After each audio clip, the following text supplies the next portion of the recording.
being recorded.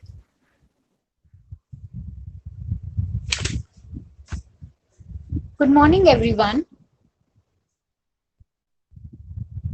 Today's webinar is on an overview of sensory processing disorders in children by Dr. Purvi Shah. Dr. Purvi Shah is an assistant professor at BITS Institute of Physiotherapy since last 3 years. She pursued her master's in neuromuscular conditions. She is a certified yoga teacher and has done diploma in nutrition and health education. She has done various courses in the areas like sensory integration, manual therapy, taping, Pilates, etc. Previously, she has worked in the Kashiba Children's Hospital, from where she discovered her keen interest towards the pediatric physiotherapy. On behalf of entire BITS Physiotherapy fraternity, I welcome you, ma'am. Over to you, ma'am. Thank you, Harsha ma'am, for such a nice introduction. So, good morning, all of you. Uh, Today, I will talk on a superficial overview of the sensory processing disorders that are normally seen in the children, right? So, to start with, I'll just take you to a journey of different experiences. Uh, just just imagine you are sitting in a room full of people, right? And I have you are blindfolded, or I have tied a ribbon on your eyes, and now somebody comes and pushes you, or somebody comes and touches you, somebody throws a scent on you, or somebody just shouts on you. So how would you feel? Since you are blindfolded, you cannot see anything. Wouldn't you feel so much miserable, right? You are feeling this experience just for few minutes, right? But just imagine a child with sensory processing disorders will be feeling this type of sensation throughout the day, 24 hours a day and 365 days a year, right? So how much miserable would he be feeling, right? Now, moreover, just think, whenever you are seeing many children, like you must have seen many children behaving in an odd manner, or behaving in a manner that you might have been imagining that, okay, this child is very arrogant, or this child is very fussy, right? Many times you would have seen a child who is sitting in a corner and just crying continuously. Or you might be able come into contact with many children who would eat just noodles or just yogurt all the time. They wouldn't want to eat anything else, right? Or some child who would be just chewing everything, who would be mouthing all the objects and chewing all the day. Or some child who would be just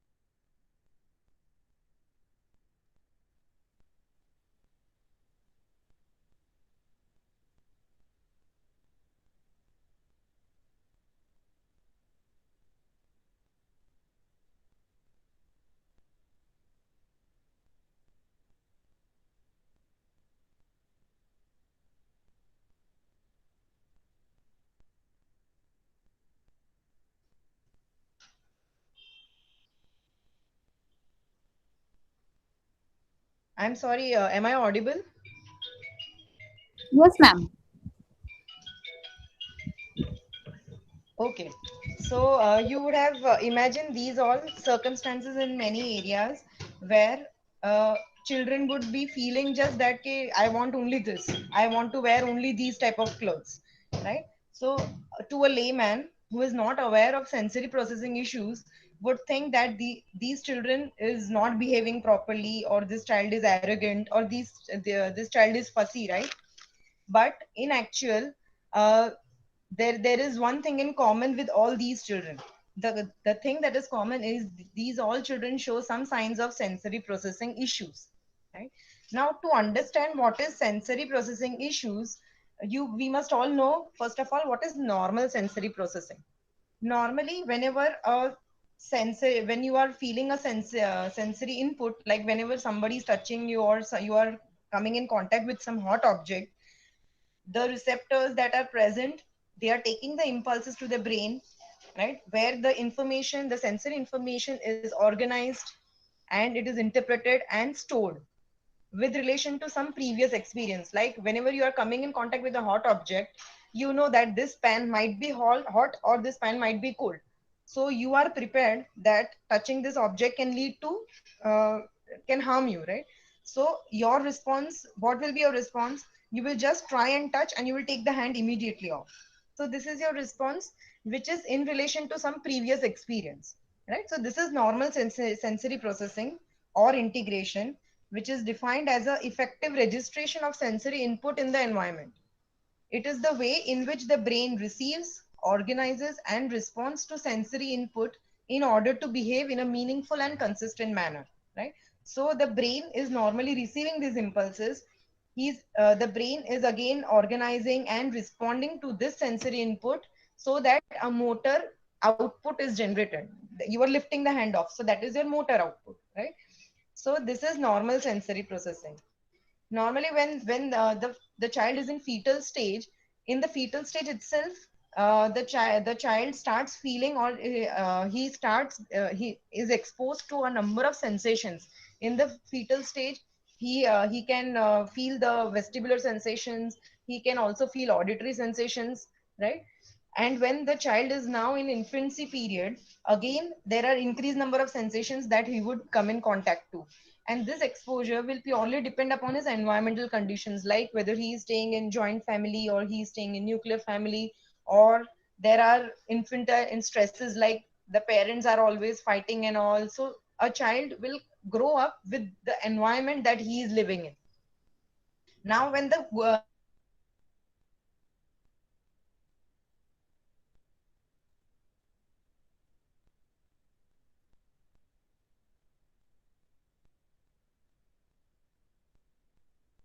And this is known as multisensory processing.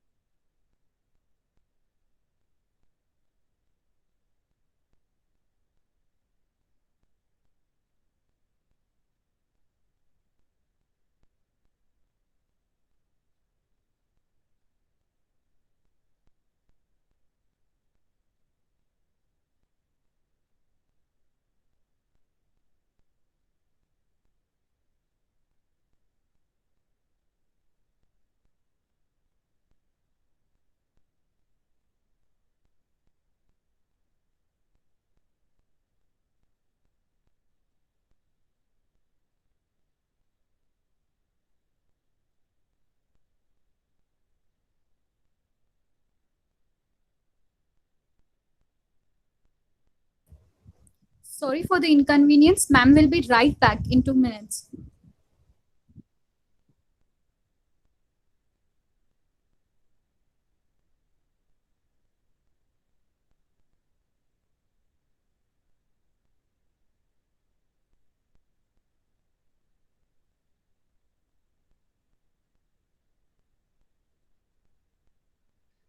I'm sorry. I think network went away. Can you all hear me? Yes, ma'am, it's audible. Okay. So now when the child reaches a childhood age, again he will start self-regulating his experiences. Now he knows that going to this place or touching this thing will harm me. So now he will start self-regulating his experiences, which will improve his learning as well as memory. Right? Normally, if you would have noticed, we can process more than one senses at a time. That is, we can also see and we can also hear at the same time. It is not that we only see at a time or we can just feel at a time, right? This is known as multi-sensory processing.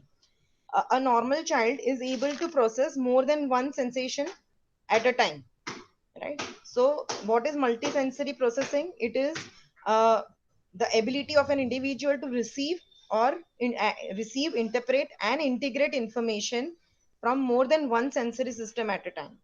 Now what is the advantage of multisensory processing?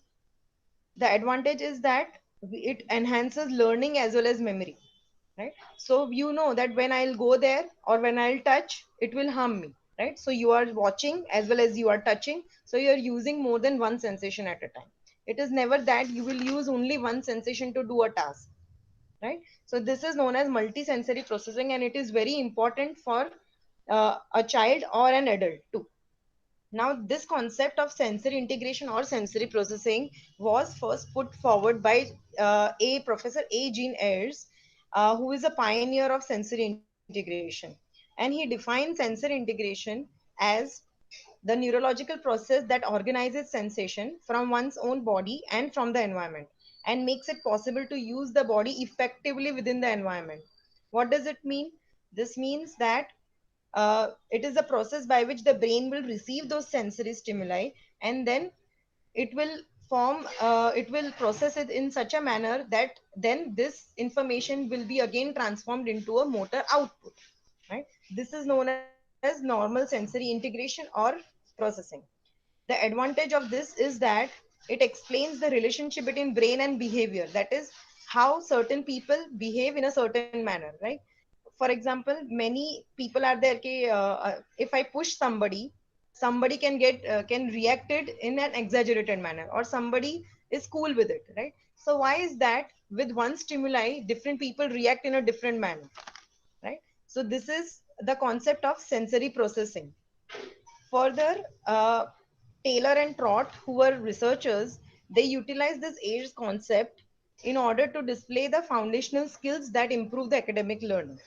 In the figure that is shown on the right, you can see that in the lower tier, or in the lower, the base of the pyramid constitutes of sensory senses or sensory systems, right? You can see olfactory, visual, auditory, gustatory, tactile, and vestibular and proprioception, right?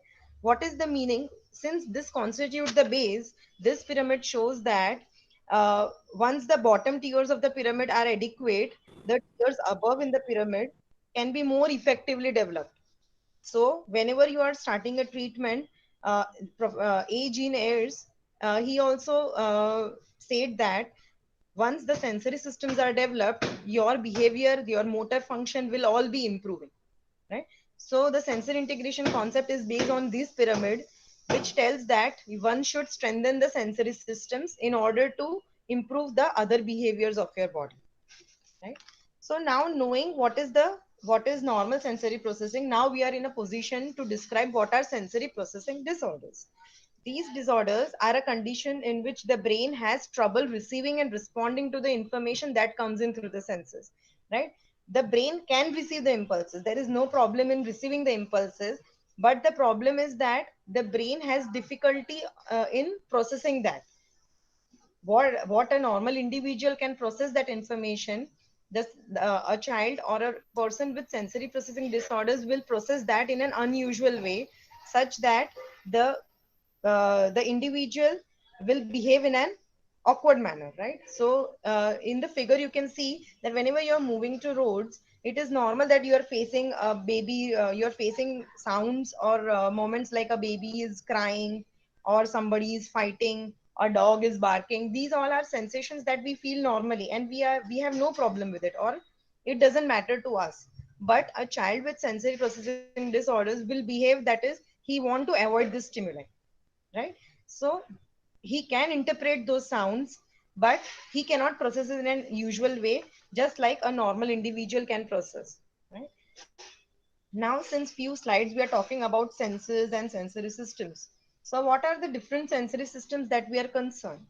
These systems are smell, auditory, vision, tactile, taste, vestibular, proprioceptive, and interoceptive sensations. So these all sensations we are able to process, and so we are able to interact with the environment, right? Now, what are the causes of sensory processing disorders? The usual causes are, it is believed that the prenatal, perinatal, and postnatal complications have been implicated, just that similar to what we discuss in high risk intervention or in cerebral palsy, right? Uh, preliminary researches also suggest that these disorders are often inherited, right? And most commonly, you will see that environmental factors are very much responsible. A child who is brought up in a stressful environment, or uh, in a very depressing environment, will also behave that way, right? So environmental factors are also very much important for causing these disorders. Now, many neuroimaging studies have shown that in these children, that is in sensory processing disorder subjects, primarily abnormal white matter tracts are involved, which are present at the back of the brain. As you can see in the figure, mostly the areas in the back, white matter areas in the back of the brain are involved, where there are most of the connections for most of the stimuli are present, right? Most of the sensory systems have their connections in these areas. And so in neuroimaging studies in the that you can see on the right, you can see blue and red areas, right? These areas show where water diffusion was less directional than in typical children, indicating white matter microstructural abnormalities, right? Many researchers have also found a strong correlation between the microstructural abnormalities in white matter of the posterior cerebral tracts and the sensory profile score. Sensory profile is a tool that is used to diagnose or to identify children with sensory processing disorders. So many researchers have proved that there is a strong correlation between the microstructural abnormalities in white matter and the sensory profile scores. Plus, there was also found that the strongest correlation was for the auditory processing. That is, most of the children with sensory processing disorders will have sensitivity for auditory stimuli, which is also found in many researches, right? Many studies have also proved that children with sensory processing disorders have altered pathways for the brain connectivity as compared to typically developing children. Typically developing children here means that uh, though their growth, the milestone development is normal, but they have some problems so that they cannot strive in the environment. These are known as typically developing children, right? So they are not delayed, they are not developed, they don't have developmental delay, nor do they have cerebral palsy, nor do they have any genetic causes, but still they have some problems so that they cannot strive in the environment. These are known as typically developing children. Plus, many studies have also found a significant difference between the physiology of children with SPD or sensory processing disorders and normal children, and also with many children with ASD, that is autism spectrum disorders or attention deficit disorders, right? In a study that was done in Ahmedabad, also it is seen that 40% of the children with ASD or autism, they showed affection in taste and smell sensitivity, while 30% showed affection of movement and 46% showed affection of visual and auditory sensitivity. So here you can see that the overlapping percentage, they show that different sensory patterns in children have been revealed. So the child can be affected in one sensation, or a child can be affected in two or more sensations also, right? This study also showed that sensory dysfunction can be treated well with sensory integration therapy and with the help of child's active environment involvement, right? Even the world data also indicates that 40 to 80% of children and 3 to 11% of the adults with neurodevelopmental disabilities are estimated to have difficulties with sensory processing. So, therapists who are right now working with the pediatric age group should keep these in mind, that whenever a child is you will see that many child do not like auditory stimuli, or they don't respond well with auditory stimuli, or many children like swinging and like jumping also, right? So it is not that they have behavioral abnormalities or they are fussy, but it's that they might be facing some sensory issues, so they might be wanting those experiences, or many children would be avoiding these experiences. So we should all keep in mind whenever you are evaluating a pediatric child, right? Now that we know what is sensory processing disorders, it is now we shall come to a very important point, that what are the sensory processing disorders, or what is the classification of sensory processing disorders. You can see in this figure that Miller et al. I'll just zoom it so that you can see the classification. Miller et al. Was a researcher who uh, gave this classification as there are three major types of disorders, that is sensory modulation disorder, sensory based motor disorder, and sensory discrimination disorders, right? The name itself are very suggestive of the condition that you are facing, right? Now, the symptoms of sensory processing disorders, with they vary greatly with the which depending upon which sense is affected, or depending upon which type of disorder the child is having, right?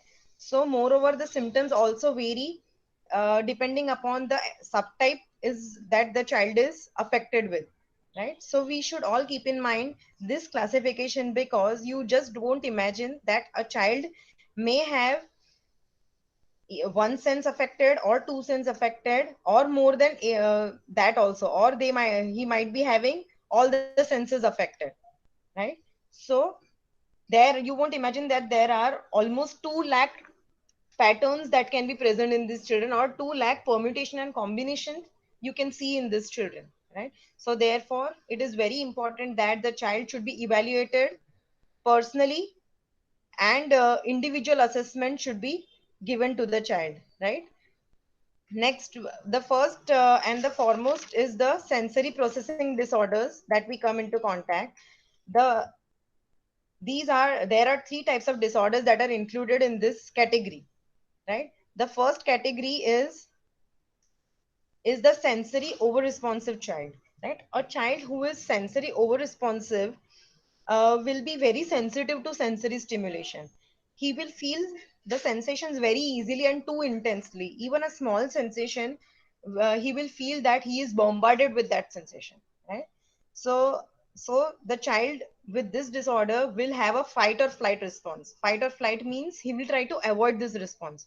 Like if somebody is speaking, he will feel that okay, a very loud noise is coming, and he will try to close the ears, right? So in this way he is avoiding that stimuli, right? As you can see in the figure on the left, the child is trying to avoid the stimuli, or he is very stressed with that stimuli, right? A child who is under responsive is often quiet and passive, disregarding to what stimuli is given. As compared to normal children, the for example, if a DJ is coming, or somebody is hearing that sound with a loud noise, then also under responsive children won't react to that, because they cannot register so much stimuli. So these children, they often appear withdrawn, and they are also difficult to engage, and they feel self absorbed because they can't detect that sensory stimuli in the environment, right? Now a child who is sensory craving, or who craves or seeks sensory stimuli, will have an unsatisfied desire for sensory input, right? He will These children, you will see, they are often constantly, they are moving, running, they are crashing into furnitures, or they are jumping, and you will see that they often touch everything they see, right? Without realizing that is it his object, or is he some other child's object. So often these children, they are often misdiagnosed as having attention deficit disorders or attention deficit hyperactive disorders, right? So proper diagnosis is very important in these children, right? The next form of disorder is the sensory based motor disorder. Here we as physiotherapists can help these children a lot in this area, right? Since the name suggests that it is a sensory based motor disorder in which the child is not able to, or has difficulty in balance, motor coordination, and performance of skilled non-habitual or habitual motor tasks, right? A child with a postural disorder, again the name is suggesting that the child will not be able to stabilize his or her body during the movement or even at rest. So they don't have that body control so that they can maintain a good sitting or a good standing position. A child who is a dyspraxic, or who is having motor planning problems, will have trouble processing the sensory stimuli, and he will not be able to plan and execute a plan, right? If you ask him to plan a task, like if you ask him to go to the room and get a bottle, then the child will can't form he can't form a plan to enforce that plan, and he can also sequence that action. So for going to the other room, he has to get up, he has to walk, he has to use his upper limb in order to take the bottle.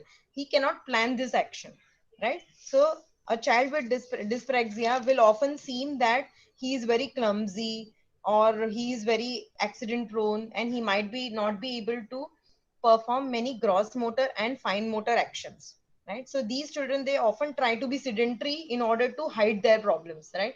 So they might not they will be very secluded, and they will often sit in one place so that their disability is hidden, right? A child with a sensory discriminative disorder will have problems in discriminating the will have difficulties in detecting what are the characteristics of the stimuli. Means he knows that some smell is coming, but he might not know which smell it is, right? Or he might not be interpret that some smell is coming, or he might be not be able to detect similarities or differences in some stimuli, like whether it is a smell of a camphor or it is a smell of a food. He might not be able to know that. He might, so these children, they are often, again, they cannot detect stimuli, that they don't know what is hot and cold also. So these children can get many accidents also.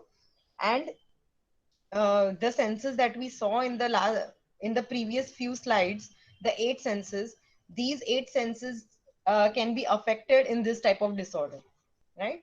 So you know that there are many forms, there are different features that can be the child present. So therefore one should perform individual assessment, so that there is possibility that a child may have sensory discriminative disorder in a particular sense, and he may be over responsive or under responsive in that sense, right? So a diligent evaluation is very important in order to diagnose what type of disorder it is. Now many problems can arise due to sensory processing disorders. So the child may be emotionally depressed, or there may be social problems, or the child may not be able to interact with other peers, right? So he may be facing problems with academic also, right? And more often these childs are often labeled is important, because they are often labeled as clumsy, uncooperative, disruptive, and they go out of the control. And so these children, they in those children, anxiety and depression are also very common. And one must remember a very important thing, that when coming to intelligence, these children, if spds are present alone in a child, then these children are intellectually gifted, right? They can compete with normal children in intelligence too. But just the problem is that there is a different wiring, they are just wired differently when coming to sensory systems, right? Now how would you identify the sensory systems? Okay, which sense system is involved, right? There has to be a many evaluations, so that you can find out, okay, okay, this smell is a problem for him, or this discrimination disorder the child is having. So there is no way out than the gathering some information, as well as skilled supervised observation on the child's performance in different settings. So he has to be evaluated at home, as well as he has to be evaluated at school or at some classes.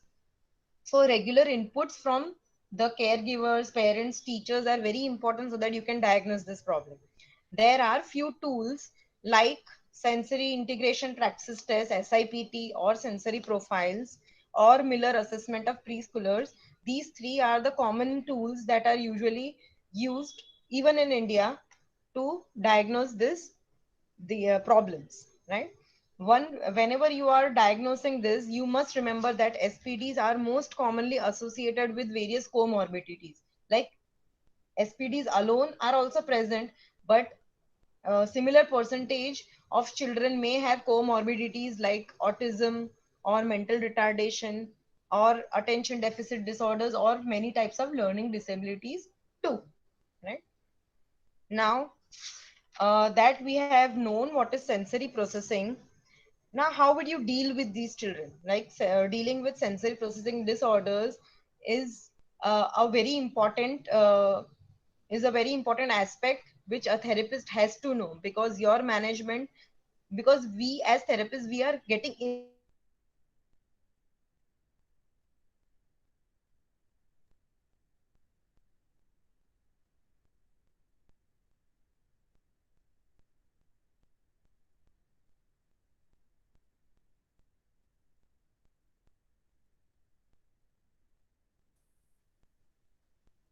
the okay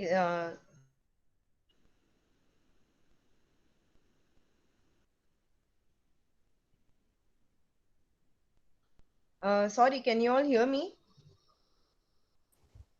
Yes, ma'am, it's audible. Okay.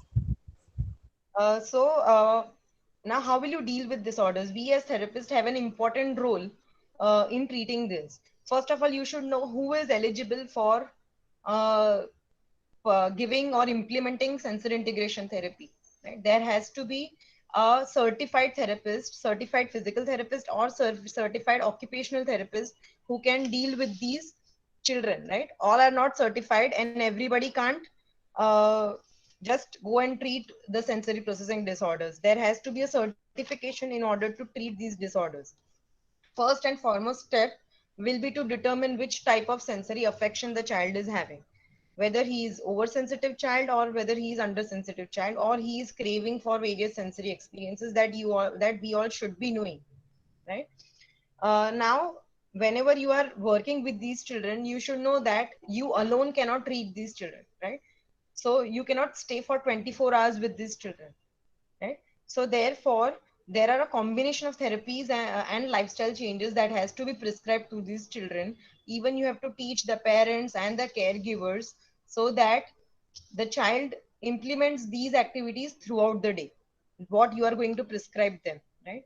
Sensory integration therapy is usually begin with a controlled stimulating environment which focuses on the whole day activities. It is not that okay, 1 hour he is coming to clinic, so only in that period you are giving him activities. The child has to uh, perform this as well as implement this as well as apply these activities throughout the day, right? Usually these activities are fun stimulating activities which the child enjoys to do, and it has to be enjoyed by the child. It is not that if the child is not liking that activity, he will not do it perfectly and he will not register it in the brain. So these activities have to be fun and enjoying for that child, right? And these activities should be such that it should be encouraging to the child. These activities should not realize failures to the child, right? And over the period, your goal as a therapist would be to extend these activities, these learned activities, to different settings. That is, these activities initially should be given at your clinic. Later on, he has to apply these activities at home. Then he will apply these activities to the school, right? So these activities have to be extended to the different settings so that the child can learn these activities in different settings, right? The sounds or those stimuli which you are facing at home are very different from those in school, right? So sensory stimulations are different at various settings. So your activities should also be such that the child can do it in different settings.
I'm sorry, again the network went off.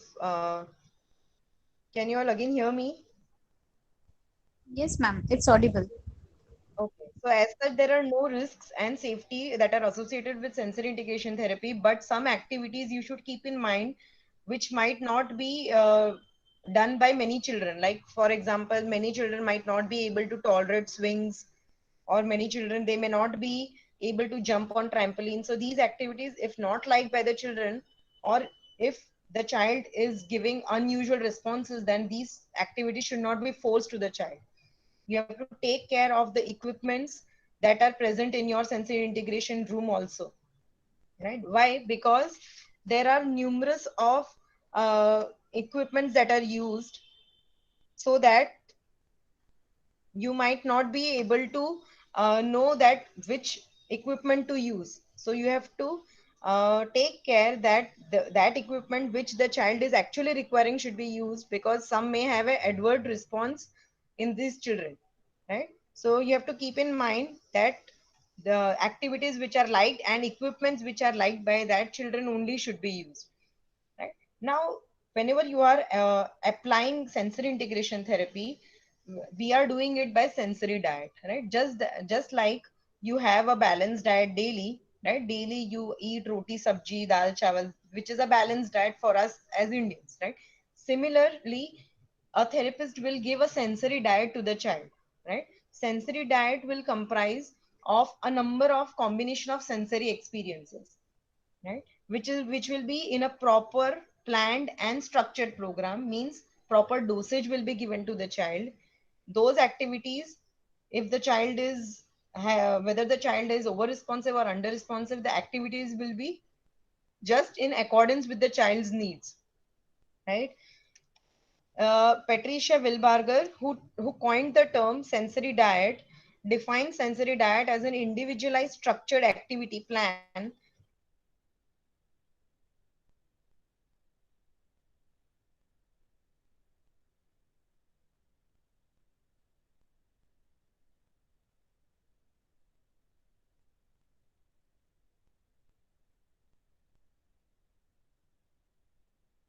child in a proper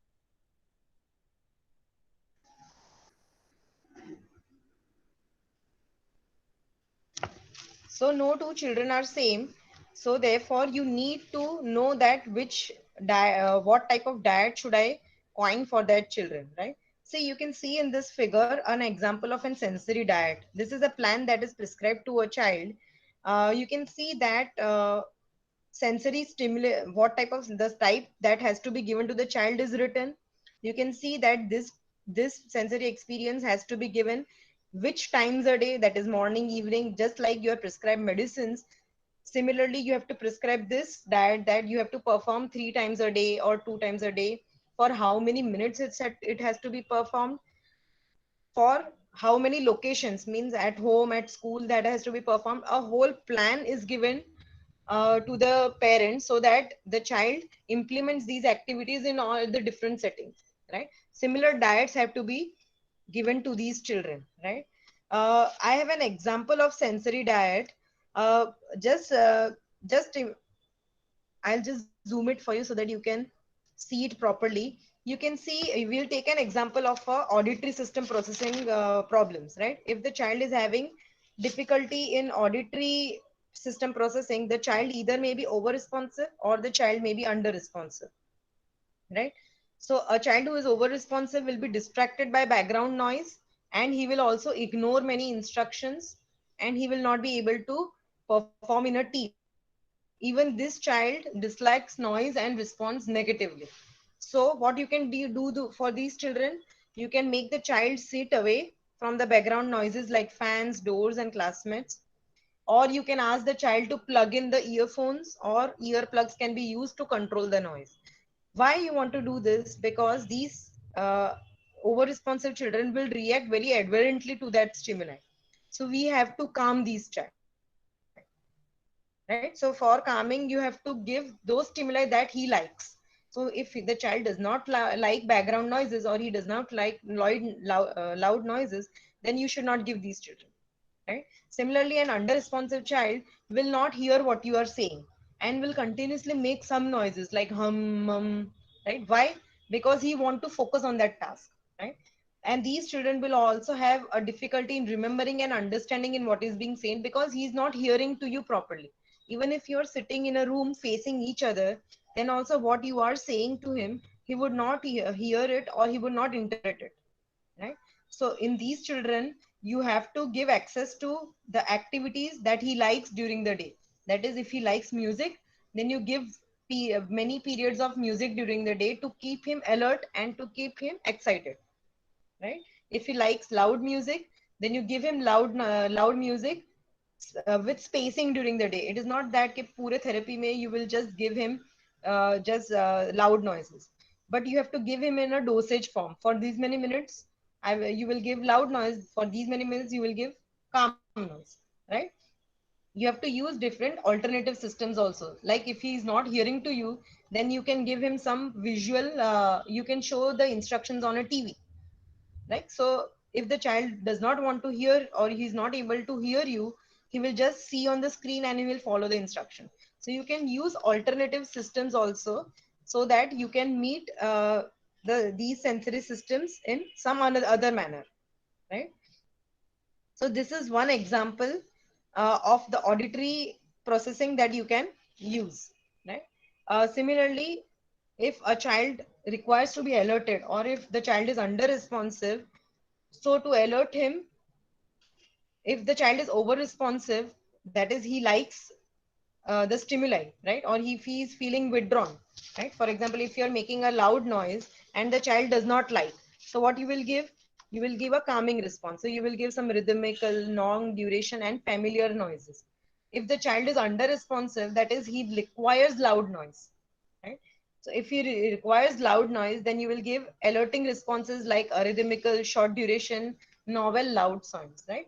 So it will purely depend your evaluation whether the child is over responsive or under responsive, that you will prescribe these activities. Similarly, these sensory diet plans can be given for all the sensations, right? Discussing this will be a very long and tedious for all of us, right? Uh, Now there are there are numerous of sensory products that are available in the market to implement this therapy, which will purely depend upon which sensation you want to treat, right? So there are many sensory socks, there are many weighted yoga balls that are used, there are many seamless socks, or there are boards that are used. So there are many products. Developing a sensory integration unit is of a great task, and one has to work diligently to plan this clinic, right? So the many activities are also possible. There are many equipments that can be used, right? So finally, to conclude, there are many studies that have proven sensory integration therapy to be effective as compared to other therapies also, or when this therapy is given with other alternative therapies also has been proved effective, right?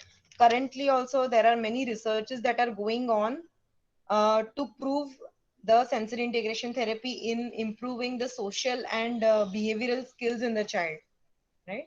So finally, one must remember that regular monitoring is very important for the therapist, right? ऐसा नहीं है कि you are evaluating the child, you are giving a sensory diet, and then that diet has to be continued for months and days, right? You have to perform frequent evaluation to know whether the child is recovering that system or not, right? Parents and teachers and other caregivers must provide a constant feedback, right? Daily feedback has to be given that whether the child reacted to the stimuli in a positive manner or a negative manner. So that feedback is very essential. Your therapy will depend upon the feedback of the caregivers or the parents and the teachers, right? And finally, sensory diets are dynamic and should be changed regularly as the child's ability to process and modulate improves. So your diet will not remain constant as we discussed. You have to change the diet frequently depending upon what improvement he is getting, right? So these are my references. Okay, so thank you. I end my speech here and I'm open to doubts now. Yes, thank you, ma'am. I request all the participants, if they have any question, they can just ask their questions in the comment box.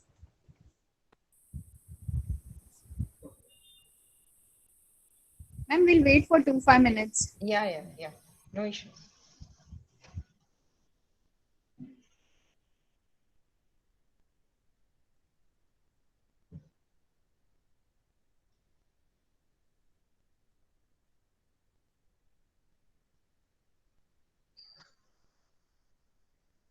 Okay, there is one question, I think. Yes, ma'am. There is one question from Sanskriti. She is asking, can we give sensory diet for 1 hour a day to see the effect? See, whenever you are evaluating, first of all, on the basis of evaluation, initially the activities should be such that which activities that the child has already been doing for long, right? Or which sensations that he is already facing today, right? But you have to give that with some dosage. Like if he is liking loud noises, whenever you're prescribing a diet, that loud noise can be divided into different periods. You can give that for 10 minutes, and again after some time you can again give for 10 minutes. So initial your diet will be purely based on trial and error. The dosage will be trial and error. The activities that you are prescribing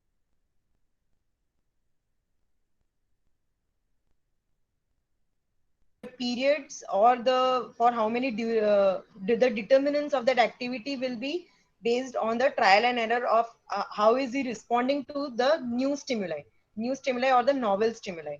जो old है, which the he's already performing or which he's already liking, he will do that, right? But whenever you're introducing a new stimuli for him, like if you're introducing a new food for him, he's not liking that consistency, or he's not encountered till date, but you are giving that. So you can give it in small quantities or in small amounts, and then increase based on the liking of the child.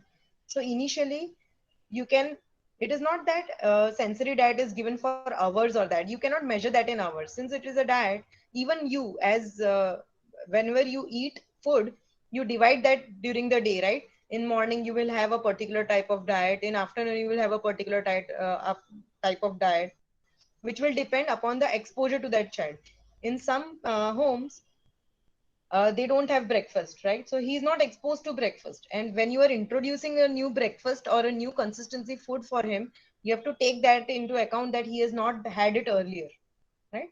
So you will perform a small trial and error so that you can determine that the child will respond to it or not, right, Sanskriti?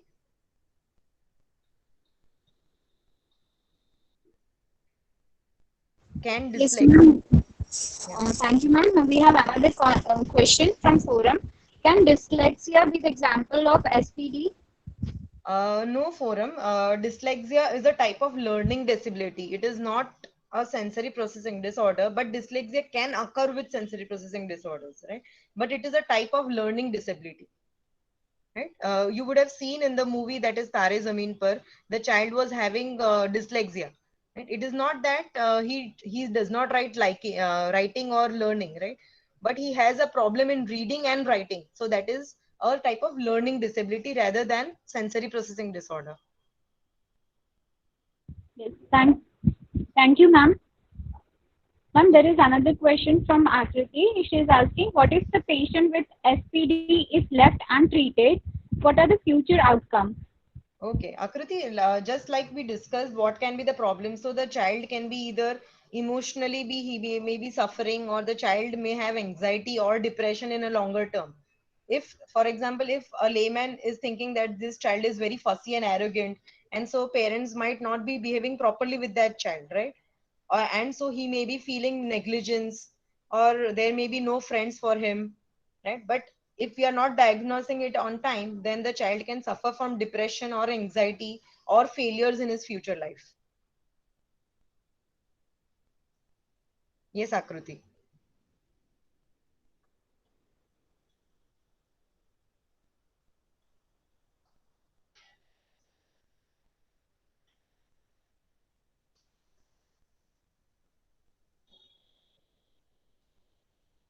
Any other doubts?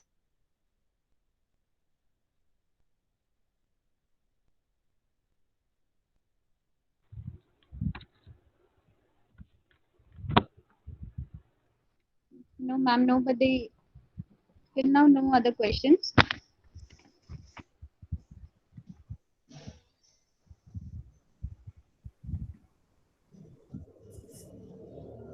Yes. Uh,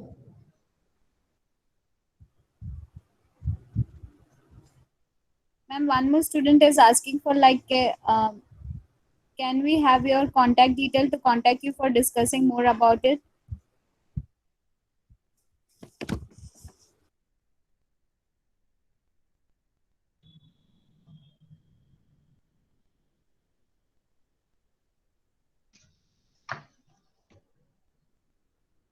Yeah, sorry, I think my network left Harsha, ma'am. Can you hear me? Yes, ma'am. Yeah. Yeah, Sanskriti, sure. You can just contact me as I work in BITS Institute of Physiotherapy. We can discuss. I can give you a contact detail later on, right? Sure, there's no issues.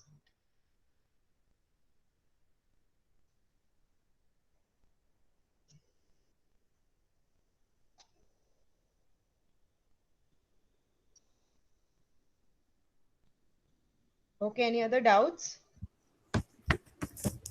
No, ma'am. I guess there are no new doubts. Shall we wait for 1 minute or? Yeah, yeah, yeah, sure, no problem.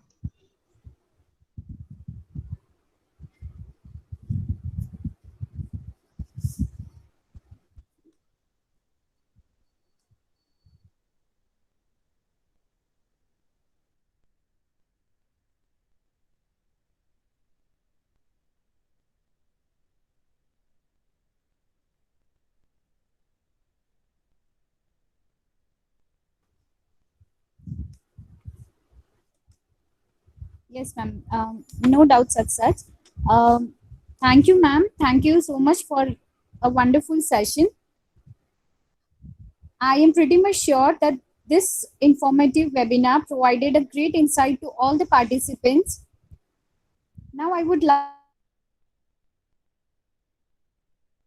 to thank and show my gratitude to our founder, president, and chairman, Shri Jagdish Bhai Patel sir, and our campus managing director, Shri Dhruv Bhai Patel sir, and our joint managing trustee, Shrimati Kamalbin Patel ma'am.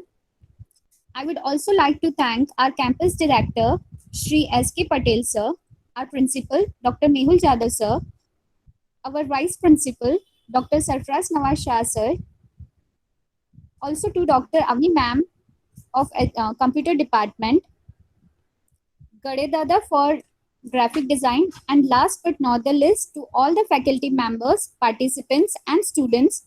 Thank you all once again.